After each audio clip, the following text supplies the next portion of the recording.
సుమన్ గారికి వచ్చేసి బాల్ పట్టుకున్నారు, ఎవరికో ఒకరికి డబ్బులు ఇవ్వాలి, 1,00,000 అక్కడ ఉంది హైయెస్ట్ అప్పటికి. ఆ 1,00,000 భరణి గారికి సుమన్ ఇవ్వచ్చు వాళ్ళిద్దరి మధ్య ఉండే స్నేహానికి. తన భరణి గారికి అనకుండా డిమాండ్కి ఇస్తున్నాను 1,00,000 అన్నారు. నేను ఆశ్చర్యపోయాను. భరణి గారికి అన్న ఇద్దరి మధ్య ఉండే స్నేహానికి, భరణి గారు చూపించే ఎఫెక్షన్ కి భరణి గారికి ఇవ్వాలి కదా, కానీ సుమన్ గారు ఏం చేశారు, డిమాండ్కి ఇచ్చారు. ఎందుకంటే అంతకుముందు డిమాండ్ తన బాల్ పట్టుకొని 1,00,000 రూపాయలని ఫస్ట్ సుమన్కి నేను ఇస్తున్నానని అనౌన్స్ చేశారు. 1,00,000 రూపాయలు సుమన్కి ఇస్తున్నానని అనౌన్స్ చేయడంతో ఆ కృతజ్ఞత భావంతో మరి ఇందమ్మ అంటే అందమ్మ అనేది సుమన్ తాలూకు సిద్ధాంతం. ఎవరైనా నామినేట్ చేస్తే నేను నామినేట్ చేశాను, ఎవరైనా ప్రైజ్ చేస్తే నేను ప్రైజ్ చేశాను అన్నట్టు. ఈ రోజు 1,00,000 రూపాయలు ఇచ్చారు కాబట్టి 1,00,000 ఇస్తున్నాను, అదే ఆయన దగ్గర ఒక కాటా ఉంటుంది. ఆ విధంగా ఇచ్చారు అతనికి. కానీ అక్కడ తర్వాత చెప్పారు, అందరూ డిమాండ్కి వచ్చి ఇస్తే మేము రిజెక్ట్ చేస్తాం అంటే నేను అలాగే 1,00,000 ఇస్తే డిమాండ్కి రిజెక్ట్ అవుద్ది కదా అని చెప్పి బాల్ పట్టుకుని అనుకున్నాను.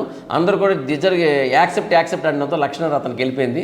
ఇది నేను ఊహించలేదు అని సుమన్ అన్నాడు. సుమన్ గారు అదే ఆట, ఇక్కడ ఏది మనం ఊహించని జరగదు. మీరు ఏమనుకున్నారు అది చెయ్యాలా. మీరు భరణి గారికి ఇవ్వాలనుకున్నప్పుడు భరణి గారికి 1,00,000 ఇచ్చేయాలా. తర్వాత డిమాండ్ విషయం చూద్దాం. డిమాండ్ గారికి ఇస్తే అందరూ రిజెక్ట్ చేస్తారు అనుకుంటే మీ దగ్గర ఎలా చెప్తే ఆట వద్దో అలాగే ఆడతారు. మీరు మీరు అలౌకికంగా ఉన్నారు, వాళ్ళు లౌక్యంలో ఉన్నారు.